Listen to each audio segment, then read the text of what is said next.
दोस्तों, एक कहानी है रोहन नाम के लड़के की, जो कहानी बताते हुए कहता है, मैं अपने दोस्तों के साथ एक पुराने मकान में रहने के लिए गया था। हमने सोचा कि वहाँ रात भर रुकना मजेदार होगा।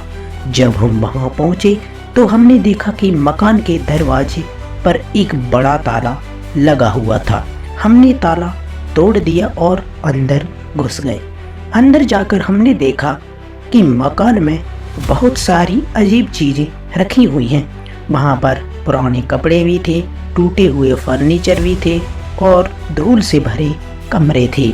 हमने एक कमरे में एक पुराना डायरी भी देखा, जिसमें एक लड़की के लिखे हुए अक्षर व शब्द थे। वह लड़की उस मकान में पहले रहा करती थी और उसने अपनी डायरी में अपने अनुभव लिखे हुए थे।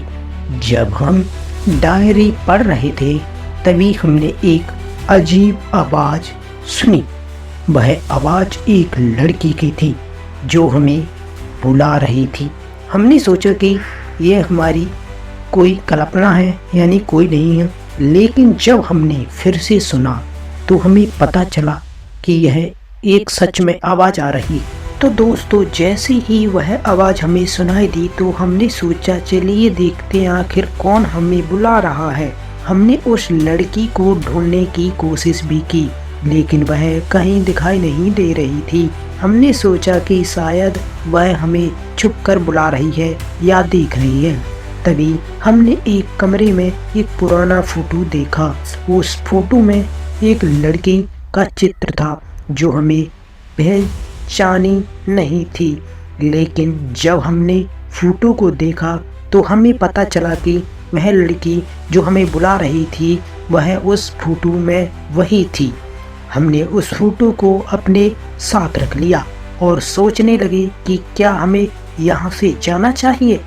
लेकिन तभी हमें एक और अजीब आवाज़ सुनाई देती है जो हमें रोक रही थी।